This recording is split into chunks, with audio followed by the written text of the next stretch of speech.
السلام علیکم ورحمۃ اللہ وبرکاتہ۔ مسائل حیات کے 28ویں ایپیسوڈ میں آپ کا سواگت ہے۔ ناظرین، مفتی صاحب ہمارے ساتھ تشریف فرما ہیں۔ آج ہم دو سوال کرنے والے ہیں جو بہت اہم ہیں مفتی صاحب، بہت اہم ہیں۔ تو امید کرتے ہیں کہ یہ ہماری عوام جو سن رہے ہیں، سامعین جو سن رہے ہیں، یہ بھی الحمدللہ کافی محنت سے سن رہے ہوں گے۔ جتنی محنت سے ہم لوگ کام کر رہے ہیں اتنی محنت سے ہمارے حضرات بھی سن رہے ہوں گے۔ تو امید کرتے ہیں کہ دوستو آپ ویڈیو وغیرہ اپنے دوستوں میں شیئر ضرور کرتے ہوں گے۔ خیر ہم تو یہی گمان کرتے ہیں کہ آپ شیئر کرتے ہوں گے، لیکن وہ آپ کی مرضی۔ تو اب مفتی صاحب جو دو سوال آج ہم کرنے والے ہیں عدت کے تعلق سے اور طلاق کے تعلق سے، تو ان دونوں سوالوں کو میں پہلے بتا دیتا ہوں۔ کیا عدت کے دوران عورت کو صرف ایک کمرے میں ہی رہنا چاہیے یا اپنے گھر میں کہیں بھی رہ سکتی ہے؟ اور یہ بھی بتائیں کہ عدت کسے کہتے ہیں، عدت کس چیز کا نام ہے، یہ بھی بتائیں۔ اور ہمارا اگلا سوال یہ ہے، طلاق والی عورت کی عدت کتنے دن ہے، اور جس کا شوہر مر جائے تو اس عورت کی عدت کتنے دن ہے؟ یہ سوال ہم آپ سے کرنے والے ہیں۔ تو آئیے ناظرین، وقت کم ہے تو ہم پہلا سوال مفتی صاحب کی بارگاہ میں پیش کرتے ہیں۔ مفتی صاحب، کیا عدت کے دوران عورت کو صرف ایک ہی کمرے میں رہنا چاہیے یا اپنے گھر میں کہیں بھی رہ سکتی ہے؟ اور یہ بھی بتا دیں کہ عدت کسے کہتے ہیں؟ ہماری عوام تک آپ کا پیارا جواب پہنچائیے۔ السلام علیکم ورحمۃ اللہ تعالی وبرکاتہ۔ لک الحمد یا اللہ والصلاة والسلام علیک یا سیدی یا رسول اللہ صلی اللہ تعالی علیہ وسلم۔ ماشاءاللہ، جیسا کہ پچھلے ایپیسوڈ میں بھی بتایا تھا کہ انشاءاللہ آئندہ ایپیسوڈ میں عدت کے متعلق ہی سوال کیے جائیں گے، ویسا ہی ہوا۔ اور عدت کے متعلق سوال کیا مفتی صاحب نے آپ لوگوں کی طرف سے کہ شوہر اگر طلاق دے دے یا شوہر کا انتقال ہو جائے تو اس صورت میں عورت عدت کہاں گزارے؟ کیا ایک ہی کمرے کے اندر رہ کر کے یا پورے گھر میں اپنے کہیں بھی رہ سکتی ہے، چل پھر سکتی ہے، آ جا سکتی ہے، لوگوں سے بات کر سکتی ہے؟ نہیں۔ عام طور پر میں جواب دینے سے پہلے بتا دوں کہ بہت ساری جگہ پر کیا ہوتا ہے کہ عورت کو ایک کمرے کے اندر، بلکہ ایک کمرے کے اندر بھی ایک کونے کے اندر پردہ وغیرہ ٹانگ کر کے اس کو قید کر دیا جاتا ہے ایک طرح سے۔ وہ صرف ضرورت کی وجہ سے ہی ٹوائلٹ وغیرہ جا سکتی ہے، باقی کھانا پینا رہنا سہنا سب کچھ اس کونے ہی میں ہوتا ہے، پردہ وغیرہ ٹانگ دیا جاتا ہے، وہاں سے باہر نہیں نکلتی ہے، اس طرح سے قید کر دیا جاتا ہے۔ میں آپ کو بتا دوں ناظرین کہ شریعت اسلامیہ کے اندر مفتی صاحب آپ جانتے ہی ہیں بہتر کہ اس طرح سے کسی کو بھی قید کرنے کا حکم نہیں ہے۔ کسی عورت کو کسی کا شوہر انتقال کر جائے یا طلاق دے دے تو اس کو اس طرح سے قید کرنے کا حکم نہیں ہے، بلکہ جس طرح سے عام دنوں میں عورت پر پردہ ضروری ہوتا ہے، غیر محرم سے پردہ ضروری ہوتا ہے، اسی طرح عدت کے ایام میں بھی عورت کو پردہ کرنا ضروری ہوتا ہے۔ بس کچھ خاص چیزیں ہوتی ہیں جو عدت کے درمیان نہیں کرتی ہے عورت، جیسا کہ چوڑی وغیرہ پہننا، سنگار وغیرہ کرنا، بالوں میں بلا وجہ کنگا کرنا، یہ چیزیں منع کرتی ہے شریعت کہ یہ چیزیں سنگار وغیرہ نہ کرے، تیل وغیرہ نہ ڈالے۔ ہاں اگر بال دکھ رہے ہیں تو اس صورت میں تیل وغیرہ بھی ڈال سکتی ہے، لیکن ایک طرح سے شریعت نے اس چیز کی کہیں سے کہیں تک بھی اجازت نہیں ہے شریعت کے اندر کہ عورت کو ایک جگہ قید کر دیا جائے، بلکہ عورت اپنے گھر کے اندر اگر پردے کے ساتھ میں رہ سکتی ہے تو گھر کے کسی بھی کونے میں کسی بھی جگہ رہ سکتی ہے، اٹھ بیٹھ سکتی ہے، اور کسی بھی محرم سے، کسی بھی عورت سے اور کسی بھی محرم مرد سے بات چیت بھی کر سکتی ہے، اس میں کوئی حرج نہیں ہے۔ بس یہ خیال رہے کہ سنگار وغیرہ جو عورت کے لیے زینت وغیرہ ہے اس چیز کے لیے شریعت نے منع کیا ہے۔ اور جو عدت کے بارے میں کہا کہ عدت کسے کہتے ہیں، تو مفتی صاحب نکاح زائل ہونے یا شبہ نکاح کے بعد میں عورت کا نکاح سے رکے رہنا، ممنوع ہونا یعنی رکا رہنا، اور ایک زمانے تک متعینہ مدت تک جو ہے رکے رہنا نکاح سے، اس کو عدت کہا جاتا ہے۔ ٹھیک ہے نا، نکاح نہ کرنا، نکاح حلال نہ ہونا کسی سے، جو متعین مدت ہے یا ایام عدت ہوتے ہیں جو متعین کر دیے گئے ہیں، الگ الگ طریقے ہیں، انشاءاللہ اگلا سوال جو ہے وہ یہی ہے۔ تو اتنے دنوں تک رکے رہنا نکاح سے، یہ اسی کو عدت کہا جاتا ہے۔ اب جو عدت کے اندر جو کام ہوتے ہیں پردہ وغیرہ، وہ عام دنوں میں بھی ضروری ہوتا ہے، ٹھیک ہے، تو یہ ہے مفتی صاحب عام طور پر جو عوام میں یہ مشہور ہے کہ کونے میں قید کر دیا جاتا ہے، یہ شریعت میں اس چیز کی اجازت نہیں ہے۔ اس چیز کو آپ لوگوں سے گزارش ہے کہ اگر آپ کے یہاں پر کہیں پر ایسا ہوتا ہے تو اس چیز کو ختم کیجئے، کیونکہ شریعت اس چیز کی اجازت نہیں دیتی۔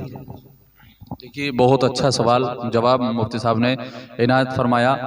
یہ ہم صرف جبراً اس پر اپنے حکم تھوپتے ہیں کہ تو ایسا کر تو ایسا کر، اور یہ مفتی صاحب میں آپ کو بتاؤں ہنسی آتی ہے ان لوگوں پر کہ جو کچھ نہیں جانتے پھر بھی ان کی باتوں پر عمل کرتے ہیں۔ اور یہ عمل جو ہوتے ہیں نا کہ اس کو کمرے کے اندر بٹھاؤ یا اس سے بات مت کرو یا اسے کسی ملنے نہ دو، تو یہ محلے کی جو سب سے عمر دراز بڑھیا ہوگی نا، سب سے عمر دراز، تو اس سے پوچھنا جائیں گے کہ وہ ایسا کر رہی ہے، کیا وہ ٹھیک کر رہی ہے؟ نہیں، عالم کے پاس جانے کا کوئی مقصد ہی پیدا نہیں ہوتا ان کا۔ وہ تو توہین سمجھتے ہیں عالم کے پاس جانا، وہ تو اس بڑھیا کے پاس جائیں گے، وہ یہ سمجھتے ہیں نا کہ یہ 100 سال جینے والی ہے، یہ 100 سال کی ہو گئی ہے، اسے تجربہ زیادہ ہوگا۔ ان بے وقوفوں کو یہ معلوم نہیں ہے کہ شریعت جو ہے وہ تجربے سے نہیں چلتی ہے، علم سے چلتی ہے۔ تو اس سے معلوم کریں گے، اگر وہ کہہ دے گی ہاں یس اور نو میں اس کا جواب رہتا ہے، یس اور نو میں اس کا جواب رہتا ہے۔ اگر اس نے یس بول دیا تو یس ہے، اور نو بول دیا تو نو ایسا ہو جاتا ہے کہ پتھر کی لکیر ہو جائے گا، لاٹھی ڈنڈے تک چل جائیں گے۔ مفتی صاحب بہت جگہوں پر ایسا دیکھا ہے میں نے، بہت جگہوں پر ایسا دیکھا ہے، بہت ساری خبریں ایسے ان کانوں نے سنی ہے کہ لڑائی ڈنڈے چل گئے، لیکن انہوں نے جو اپنی طبیعت کو شریعت پر فوقیت دی ہے، اور جو لوگ طبیعت پر شریعت کو فوقیت دیتے ہیں، شریعت پر طبیعت کو فوقیت دیتے ہیں، وہ کامیاب نہیں ہوتے ہیں، وہ ذلیل ہوتے ہیں، وہ ذلیل ہوتے ہیں۔ تو میں امید کرتا ہوں کہ آپ تمام حضرات علماء سے سوال کیا کریں، اگر کوئی سوال ہے تو آپ اپنے مسجد کے امام کے پاس جائیں، اگر کوئی آپ کے پاس محلے میں اگر کوئی مولوی رہتے ہیں، مولانا صاحب رہتے ہیں، تو آپ ان کی بارگاہ میں جائیے اور ان سے سوال کیجیے۔ اس میں اپنی توہین مت سمجھیے، بلکہ آپ نہ پوچھ کے اپنی توہین کر رہے ہیں۔ تو اب چلتے ہیں آخری سوال کی طرف۔ مفتی صاحب آخری سوال ہمارا یہ ہے، طلاق والی عورت کی عدت کتنے دن ہے، اور جس کا شوہر مر جائے تو اس عورت کی عدت کتنے دن ہے؟ یہ مختصر انداز میں خلاصہ اس کا بیان فرمائیں۔ ماشاءاللہ بہت اچھا سوال کیا، اور عام طور پر مفتی صاحب بہت سارے لوگ کنفیوز رہتے ہیں کہ عدت کتنے دن کیا کرنا چاہیے، کتنے دن عورت کو عدت کرنا چاہیے۔ تو عورت کی پہلے تو حالت دیکھنی پڑے گی، عورت کس حال میں ہے۔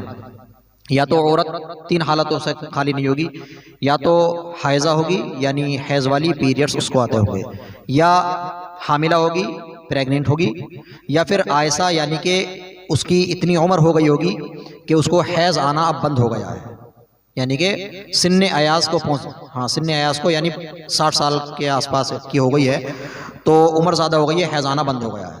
تو اگر کسی کی عورت کو کسی شوہر نے اپنی عورت کو طلاق دے دیا، کسی شوہر نے طلاق دینے کے بعد اب اس عورت کی جو عدت ہے حالت دیکھنی پڑے گی۔ اگر وہ حاملہ ہے پریگننٹ ہے تو اس کی عدت وضع حمل ہے، یعنی بچہ پیدا ہونا۔ ہاں جس وقت بچہ پیدا ہو گیا اسی وقت اس کی عدت پوری ہو جائے گی۔ اور اگر حائضہ ہے پیریڈز والی ہے، جس کو پیریڈز آتے ہیں، تو اس کے لیے 3 پیریڈ 3 حیض ہیں۔ جب تک 3 حیض نہیں آئیں گے تب تک اس کی عدت پوری نہیں ہوگی۔ وہ 3 حیض چاہے 3 مہینے میں آ جائیں یا 10 مہینے میں آئیں۔ اگر 10 مہینے نہیں بلکہ اگر 60 سال کی عمر تک بھی اس کو 3 حیض نہیں آئے تو اس کی عدت تب تک رہے گی، اگر حیض والی ہے تو۔ اور سن ایاز کو پہنچ گئی ہے تو طلاق والی کی عدت جو ہے 3 مہینے ہے، یعنی کہ حیض آنا بند ہو گئے ہیں، اس کو حیض نہیں آتے ہیں، اب اتنی عمر زیادہ ہو گئی ہے، تو اب اس کے لیے عدت جو ہے طلاق والی کی وہ 3 مہینے ہوگی۔ اور جس کا شوہر انتقال کر جائے تو اس کے بھی حالت دیکھنی پڑے گی۔ اگر حالت حاملہ ہے وہ عورت تو وضع حمل ہے اس کی بھی، چاہے انتقال کے 1 گھنٹے بعد ہی، تھوڑی دیر بعد ہی اگر وضع حمل ہو جائے، بچہ پیدا ہو جائے، تو پھر اس کی عدت پوری ہو جائے گی۔ اور اگر حائضہ یا حاملہ ہے، حائضہ یا عائسہ ہے، حائضہ یا عائسہ یعنی پیریڈز والی ہے، یا عائسہ عمر دراز ہے، تو ان دونوں کی عدت جو ہے جس کا شوہر انتقال کر گیا ہو اس کے لیے 4 مہینے 10 دن ہے۔ اب 4 مہینے 10 دن سوال یہ پیدا ہوتا ہے، بہت سارے لوگ اس بات میں کنفیوز رہتے ہیں کہ مہینہ 30 کا گنا جائے گا یا 29 کا، چاند کا مہینہ، کیونکہ 29 کا بھی ہوتا ہے 30 کا بھی ہوتا ہے، تو اب 30 کی گنتی کریں گے یا 29 کی گنتی کریں گے؟ تو مفتی صاحب آپ جانتے ہیں، میں عوام اہل سنت کو بتا دوں کہ اگر کسی کے انتقال چاند کی پہلی تاریخ کو ہوا ہے، اگرچہ عصر کے بعد ہوا ہے، مغرب سے پہلے پہلے، 2 تاریخ لگنے سے پہلے پہلے، غروب آفتاب سے پہلے پہلے اگر انتقال ہوا ہے پہلی تاریخ میں، تو اب جو اس کی عدت کی جائے گی، اس عدت شمار کی جائے گی، وہ مہینے کے اعتبار سے شمار کی جائے گی، چاہے وہ مہینہ 29 کا ہو یا 30 کا ہو، 4 مہینے 10 دن گنے جائیں گے۔ 29 کا بھی ہوگا تب بھی وہ 29 کا پورا 1 مہینہ لگے گا۔ لیکن اگر پہلی تاریخ کے علاوہ کسی اور تاریخ میں اگر انتقال ہوتا ہے تو پھر اس کی عدت جو ہے مہینے کے اعتبار سے نہیں بلکہ ایام کے اعتبار سے گنے جائیں گے، اور ہر مہینہ 30 دن کا شمار کیا جائے گا۔ تب 30 دن کا شمار کرنے کے بعد 4 مہینے 10 دن، یعنی کہ 4 × 12 120 اور 10 130 دن پورے گنتی کیے جائیں گے، 130 دن اس کی عدت ہوگی۔ ٹھیک ہے جی، بہت اچھا جواب مفتی صاحب نے ماشاءاللہ عنایت فرمایا۔ تو امید کرتے ہیں کہ آپ لوگوں کو یہ بہت پسند آیا ہوگا۔ پسند آنے کی صورت میں آپ کو کیا کرنا ہے؟ چینل کو سبسکرائب کرنا ہے، ویڈیو کو شیئر کرنا ہے، اور اگر ذہن میں اگر کوئی سوال ہے آپ کے یا آپ کے آس پاس میں اگر کوئی سوال ہے تو نیچے ڈسکرپشن میں مفتی صاحب کا نمبر اوپر موجود ہے، میرا نمبر بھی وہاں پر موجود ہے، چاہے مفتی صاحب کو یا مجھے آپ مجھ سے رابطہ کر سکتے ہیں، مفتی صاحب سے رابطہ کر سکتے ہیں۔ کوئی بھی سوال ہے تو انشاءاللہ وہ ہم حل کرنے کی کوشش کریں گے۔ تو اب ملتے ہیں انشاءاللہ 29ویں ایپیسوڈ میں، جب تک کے لیے خدا حافظ، السلام علیکم ورحمۃ اللہ وبرکاتہ۔